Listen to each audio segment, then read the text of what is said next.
I've spoken time and time again about how the influencers who peddle black girl luxury and soft life are not interested in actually liberating anybody but themselves. And each time y'all have come into my comments and said the most hateful things towards me because you can't reconcile the fact that a black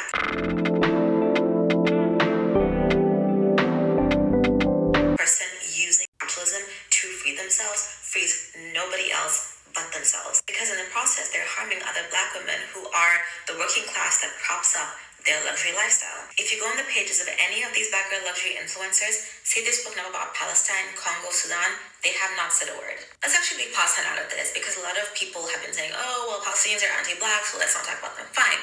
Don't talk about Palestine then, if that's your take. Even though Afro-Palestinians exist, if that's your take, fine. Don't talk about Palestine. But Congo and Sudan, specifically Congo, all those halls and little apartment tours, you're seeing all the electronics in their life. Where does electronics come from? Who made them? Who made this possible? All those luxury fancy things in their houses, the jewelry that they're wearing, the diamonds they're bragging about, where did those come from? I fully believe these influencers need to be part of the blockout because what is the purpose of consuming this content? What is the purpose of consuming content from somebody who comes online and says, actually, my life is perfect and great. It's not a highlight reel. My life is actually better than yours. And I'm not going to speak out about anything else other than the things that make me money, make my life better. Who does that help? Liberate. I actually really admire how the Palestinian and Muslim girlies on this app have been standing 10 toes down on blocking the influencers from their ummah, from their communities who have not spoken up or who've said like one thing once and then kind of left it alone. Salma girl, the power that you have, Salma has just been leading the charge on this and it's been really effective. So I think we need to do the same thing for a lot of the black girl luxury influencers. You know what's funny actually? I've criticized Jackie Aina in the past. I made one video. She actually commented on it and I never said anything back because I just didn't have anything to say. But she's actually spoken up about Palestine. And she did it in a way that was very integrated into her content.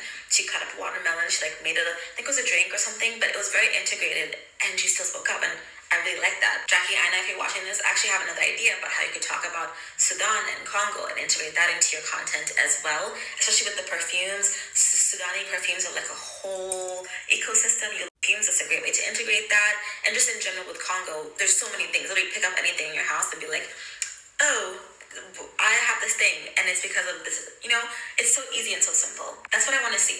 I want to see activism integrated into lifestyle content. And I talk a lot about that over at my channel of Aesthetic Joys, which I'll put up here. And also over at my Instagram, my personal Instagram. It's literally lifestyle content, but I talk about how activism should be integrated into that. How we leisure, how we live, etc. You're not always going to be at a protest, but you can get some henna that says Palestine. And that is a way to integrate these things. You're traveling to Europe for your little summer vacation. You wear a little kufiyeh bandana. Easy. It's just ways to show up for community, to spark up conversation, and to serve a reminder by using symbols to communicate something. And we all know how symbology is so key in activism. So why can't that be part of the way that we live our lives? We must live our lives in a way that is also interested in the liberation of other people.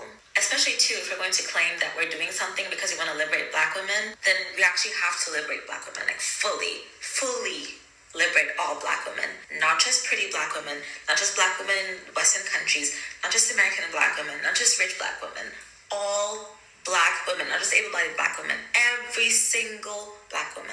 I make it my mission to consciously put an effort in talking about the issues that affect my community and people that look like me.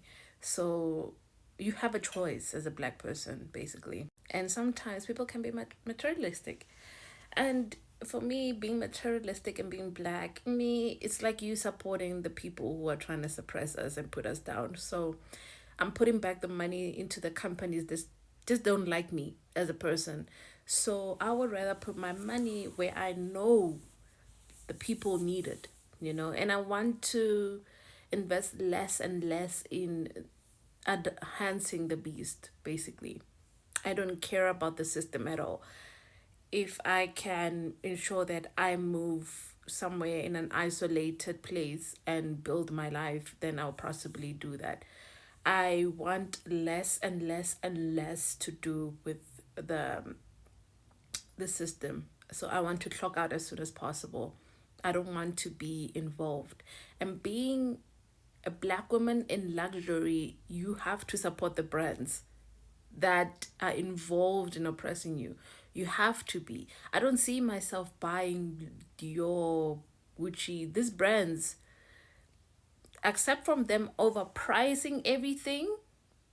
Apart from that, and them using low quality material, because it's not the best quality, let's be honest. Okay, I don't feel comfortable in spurging my money like that to companies that don't care about black people. They just want my money. And I'm more interested in starving the beast. So living my life in a way that you have to reconstruct your mind of what you would believe will be sustainable to you in the long term. I want to clock out of the system and not be so heavily dependent on it.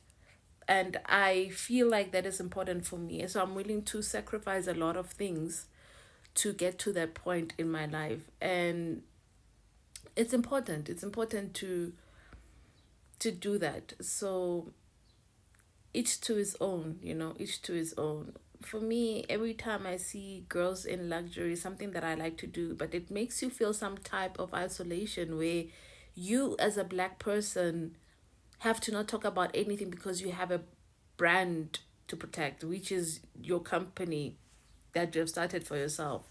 And you don't want to lose that, understandable. So that's what happened. You make the system your entire life, and you shouldn't. You must take as much as you can, rebuild outside of that, and not go back and demand, and not live above your means, trying to be included in the system because it was never built for us.